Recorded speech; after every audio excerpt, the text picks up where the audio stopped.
Hi everybody, welcome back. I hope you're all doing well. So in today's video, So I am married. I've been married for 17 years. I've been in a relationship for 20 years. I'm 52, and I have been absolutely obsessed with watching all the single girls' 5 to 9s after their 9 to 5s. And the reason why I'm so obsessed with watching them because I am filled with absolute envy and jealousy about what these women are doing. And I'm jealous because when I was single, I never did anything like that. Didn't get married.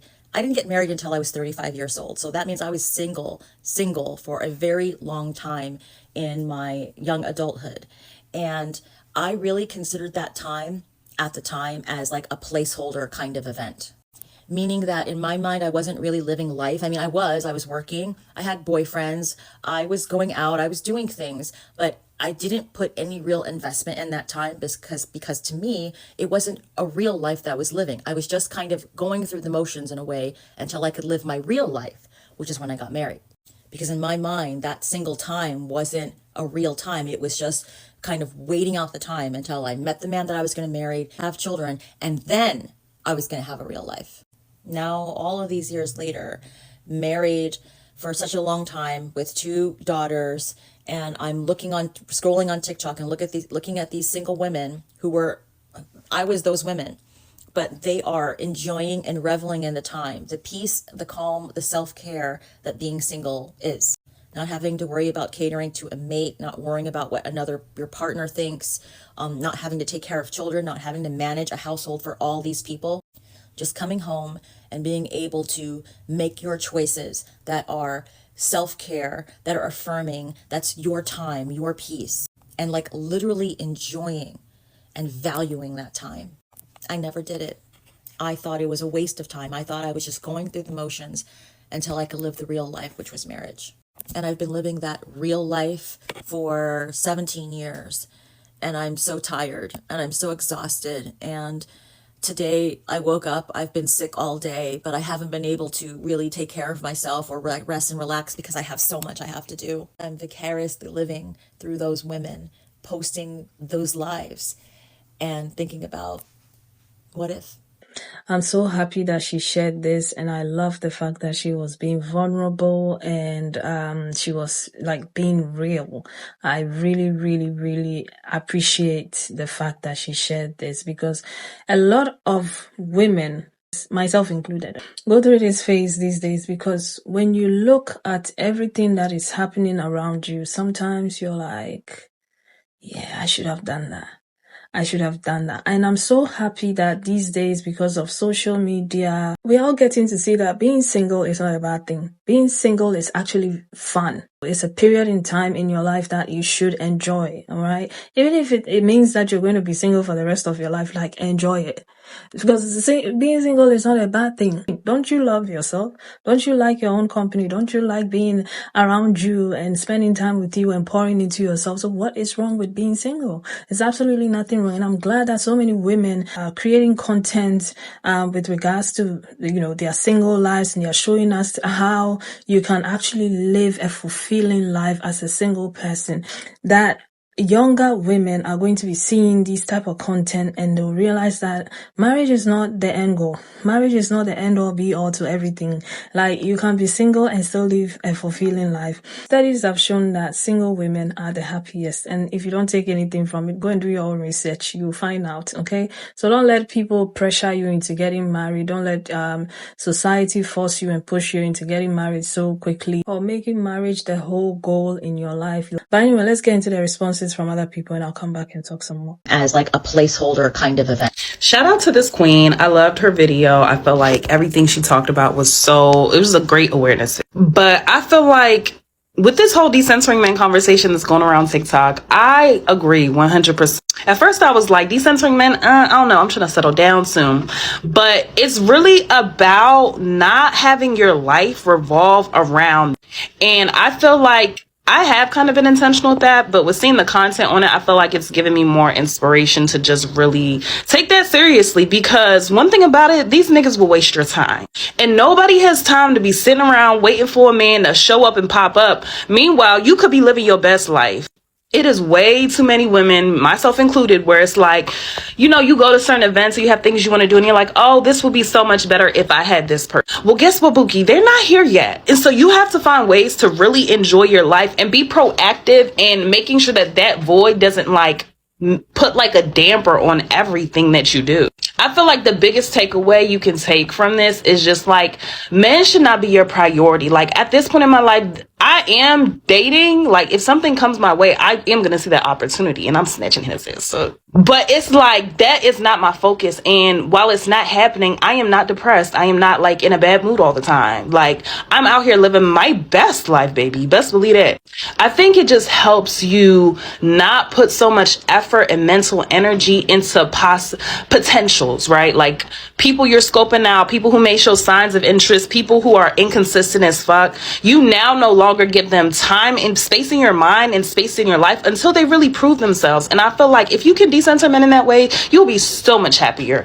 And yeah, that's it. I could live my real life, which is when I got married. Okay, no, but can we talk about this one, y'all? Because when I was in my early 20s, I hated being single. I was still drinking the red Kool-Aid of the patriarchy, and honey, to be single as a woman meant something had to be wrong with me. And I for sure went about life at that time feeling as though this life of singleness that I'm living is just a placeholder until I become somebody's wife. It wasn't until I began approaching age 24, which is the same age that I thought I'd be married by, and I was still single, that I began to ask myself, what if I'm single longer than I thought I'd be? Which led me to this scenario. Imagine it's 20 years down the line and you now are married and have kids. And the few times you have to yourself, you find yourself reminiscing on the days that you were single. Now, while you're reminiscing on those days, how do you want to feel about that time? Do you want to feel gratitude that you used that time intentionally? Or do you want to feel regret for spending all of that time waiting for a man and kids? About what these women are doing. I am absolutely obsessed with this video. Like, I know you've probably been single for a while. I'm 37. I've been single for most of my life. No real long-term serious relationships, watching all my friends get married, settle down. Like, I don't want kids. Like, I don't have that biological pressure. But please don't wish this time away. This single period in your life is just a chapter. I live with my parents, and like I say to all of you who are also living with your parents, this is just a chapter. Learning to like embrace it rather than wish it away, or not really call it like real life or living, or like putting your life on hold waiting for life to start. Like, your life is starting. It's now. Like, do the things for you now. Stop waiting. Just because you might not be married or have kids or have a house, or it doesn't mean that you're not an adult, or that you're falling behind because life looks different to the majority of your friends. Because I promise you, like, look at my account, how many people can resonate with things that I talk about living with parents, feeling behind. Like, you are not alone, okay? Please go back and watch the Stitch video. She speaks a lot of gold, and I hope you can use that to start living your life more fully and loving your single chapter too. Envy and jealousy. Go back and watch this creator's video. It was so good. It's a very honest perspective of that she feels like she didn't really live her life, you know, prior to her marriage. You know, she was basically using that as a placeholder for her life to start once she became married, you know, like waiting to become what you're supposed to be, which is a wife, right? Waiting for your life to begin, which is a mother or a wife or whatever that looks like. I think that this really starts an honest conversation of that we need to start being intentional about how we're raising our daughters, and stop pushing this narrative of that the goal is to be married, because we're fixating people on a goal and not necessarily who's, you know, who they're attaching themselves to. They want to be married so bad. If someone looks like a decent enough option, then that's where they're going, because they want this life to start. They want this new beginning for it to actually start living their lives, and they feel like they're running out of time. So they're not really taking the time that they're single to love on themselves and pour into themselves and develop their faith. And, you know, like, what am I good at? What do I love? You know, so if you don't really establish that and then you get married, you're even more so going to lose yourself. And from my perspective, I didn't get married. I was engaged and I was in a 17-year relationship. And I have 4 kids. So you kind of lose a piece of yourself becoming one with another person. And while that can be so beautiful, it can also be very exhausting, especially from the role of the nurturer, which is a very emotionally, physically exhausting role. And don't bear a child or two, honey. Then we're talking about something else. So I think that's really important that we stop, instead of teaching our daughters to be, this is what you need to find a husband. You need to find a husband. One, how many people really had a conversation or were really taught of what does a good husband look like? Or did we just pick up what we saw our moms marry or our moms entertain as boyfriends, or, whatever that situation was? What is our ideals of what a good husband even is, right? And then do we feel like because we're a good person that automatically makes us eligible to be a good wife? And through me being in therapy for myself, I've learned that just because you're a good person doesn't mean you're a good partner. So putting that back on, instead of, let's do baby steps. Some of these women don't know how to be a good friend, but you want to be someone's wife. That makes, minds are bogged. That boggles my mind. How does that even work? How does that even equate? But that is the society that we live in, where it makes much more sense to focus on being a wife, but not actually do any work to becoming a wife, right? You want a husband, but you don't want to do the work within yourself. You have this list of something that you want from someone else, but what are you pouring into you? Where are you really stretching and developing and working on yourself so you can be a whole meeting a whole instead of a quarter or a half meeting another quarter or a half, I don't know, girl. I don't know. A few months ago, there was this lady who was celebrating being proposed to, and there's nothing wrong with it, but I looked at the video and what she was talking about, how nobody wanted her when she was overweight, how men treated her when she was overweight, and then she got surgery and she lost a lot of weight, and now she's found the man of her dreams and they are going to get married, and she's so excited. And it felt like, although she was educated, although she had the great career in her own place and she was doing well for herself, nothing made sense to her up until there was a man in her life. And I watched that video and I thought to myself, oh sister, you are everything. You don't need that. But I also got the fact that she has been conditioned to believe that her life actually begins when she settles down, when she has the husband, the house, and the kids. And there's nothing wrong if that's what you want to do, right? But do not live your whole life planning for that event, making yourself and your wants and your need, putting them at the back seat, right? And solely focusing on how you're going to be a great mom, how you're going to be a great wife, and so on and so forth, and not actually centering yourself in the whole situation, right? And it goes a long way to affect you, because then you go into the marriage, you go into motherhood, and then you realize that, like, you wasted all those years that you could have poured into yourself. You could have gotten to know yourself. You could have spent time with yourself, but you didn't invest into that because you thought it wasn't important. You thought you were not the main event, but sis, you are the main event. You are very important and you're special. So while you're single, enjoy being single, because you can be everything to everybody else. Right? It's easy to be everything to everybody else, but along the line, you're going to realize that you failed yourself. You were nothing to you. When it came to you, it was second place. It was at the bottom. And now people will start treating you that way. Your husband will start treating you like the other person. Maybe in the beginning, he will show you the world and he will be this amazing person. But as time goes on, your self-esteem has already been punished. You've already put yourself at the bottom of the list. All right. So what is going to happen is the children will come in. The husband is there. And then you have to focus maybe on a career, and then your siblings, and then your family, and everybody is going to come on top of your list. And by the time you realize you've wasted so many years and you've always been at the bottom, and people will come to expect and expect and expect from you, and then you won't have time for yourself. Right? And so you'll be in the marriage and you'll be sad, unfulfilled, hurting, because you know for a fact that you have neglected yourself. I don't know if you've experienced it, or you've heard somebody say that, oh, I feel like something is missing.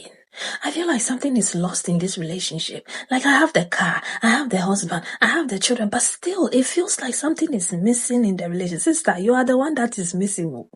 Your self-esteem is missing. Oh. The love for yourself is missing. Oh. You know, something in there is gone. And you don't know what it is. The people are quick to believe that, oh, my husband is cheating on me, but maybe he's not even cheating on you. You are the one that has cheated on you.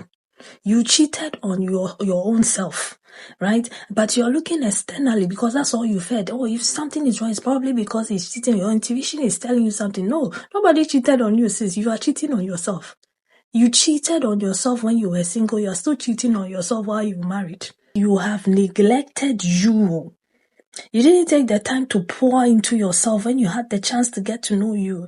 The fact that you put yourself at the back seat all the time, at the bottom of the list all the time, everybody comes before you. That is what is missing. That is what is eating you up. That is what is calling you. Your conscience is saying, hey, what about me? You know, when are we going to spend time together? When are we going to start getting to know ourselves? Because, you know, I'm yearning to get to know me. But you still don't know, because a lot of people do not like the silence when nobody else is around. They don't even like being in a room by themselves. You have failed yourself. You have not poured into yourself. You didn't love yourself as you should. And that is the painful part. Looking back and thinking to yourself, oh, I could have done all these things for me. Like, what about me? And nobody will give you that until you give those things to yourself. If it makes sense. Okay. And I'm not saying all this to make you feel bad about yourself or your life choices and, you know, feel like, oh, you did something wrong with your life. I am also going through that situation. This video has made me realize a lot of things as well. Like I said, we are all learning. We are all on a learning journey. So when I find something out, I'm like, hey, maybe I should share this. Okay. And that's why I bring certain videos to you. But anywho, I hope this video was helpful. I hope it helps somebody out there. I hope you see this video and you realize that you need to center yourself. You need to start pouring into yourself. You need to appreciate you for who you are. And you need to get to know yourself. Heal that inner child, because in the end, at the end of all of it, all you're going to have is you. Put the friends aside, put the children aside, put the husbands aside. You. What about you? Keep that at the back of your mind as you go about your day today. Think about what about you most of the time and put yourself first in everything. All right. But anyway, let me know what you think of all of this. Thank you so much for watching, and I'll see you again with another video. Take care of yourselves. Bye.